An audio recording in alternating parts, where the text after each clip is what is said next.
एक काका माझ्या जवळ आले, म्हणत काही चला ना आमच्या घरी चहा प्यायला. म्हटलं राहू द्या, बराच वेळ झाला कीर्तनाला, आता काही चहा घ्यायला येत, आता काही चहा घ्यायला येत नाही तर म्हणा, आता काही चहा घ्यायला येत नाही. काका म्हणत नाही नाही, तेवढे तुमचे पाय आमच्या घराला लागले पाहिजे, चला. म्हटलं चला बा. गेलो महाराजजी काकाच्या घरी, आणि जसा घरात पाय टाकला, काका म्हणतात असं आहे साक्षीताई आपलं, आपण काही कोणाच्या घेण्या देण्यात नाही, आपण भलं आपलं काम भलं. पाठ तुमच्या. म्हटलं बरं आहे ना काका. गेलो महाराजजी आत, बसलो त्यांच्या सोफ्यावर, चहा आला, म्हणत घ्या चहा. म्हटलं नाही मी चहा नाही घेत, नाही घेत. दूध आणायला येतो, आवाज दिला, ओय दुधान. तिकडून आवाज आला, दूध संपलं, आण मग ग्लास, मी दूध घेऊन येतो. म्हटलं काका किती किती वाजले आता, राहू द्या नका, रात्र झाली. बरोबर, त्याला ठेवून ग्लास.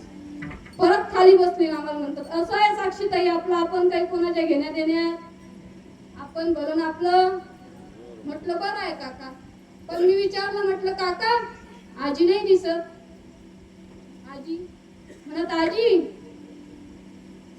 तिकडे असते मोठ्या घरात, गळ्याच्या गळ्यात, मोठ्या गळ्याच्या घरात. म्हटलं बर. म्हटलं काका मग आजोबा हो, तुमचे वडील आबाजी होते ना, आपल्याच इकडे होते, मागच्याच वर्षी गेले. मनात म्हटलं काय सांगशील, गळ्यातूनच मारलं. बरं म्हटलं काका येऊ आता. हो हो ताई या. असं आहे मग आपलं, आपण काही कोणाच्या घेण्या देण्यात, आपण बरं आपलं काम.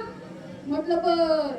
आणखी दोन गोष्टी झाल्या. मी दरवाजापर्यंत आली, चप्पल घातली, जशी निघणार, ध्यानात ठेवा मग साक्षीताई, असं आहे आपलं, आपण काही कोणाच्या घेण्या देण्यात, आपण भलं आपलं काम भलं. आता नाही राहिलं महाराजजी माझ्याच्या. म्हटलं काका तुम्ही मामूजी आका हो. मामूजी उंदीर उंदीर मामूजी आका. म्हणत असं कसं म्हणतात. म्हटलं त्याचं आहे बुवा असं.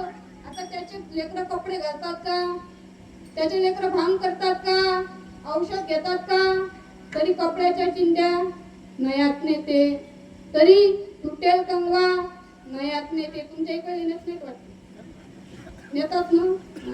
तुटेल कंगवा, औषधच्या बॉटलचे झाकणं नयात नेते. त्याची बायको पोहे करते का, तरी तुटेल चमचे, कांद्याचे पत्र, ते मिरचीचे टकर नयात नेते. म्हटलं कसं आहे मग, त्या मामूजाचं असते, तो काही कोणाच्या घेण्या देण्यात नसते, तो बरं त्याचं काम बरं. म्हटलं काका माणसाच्या जन्मात आले, जरा माणसासारखे जगा ना.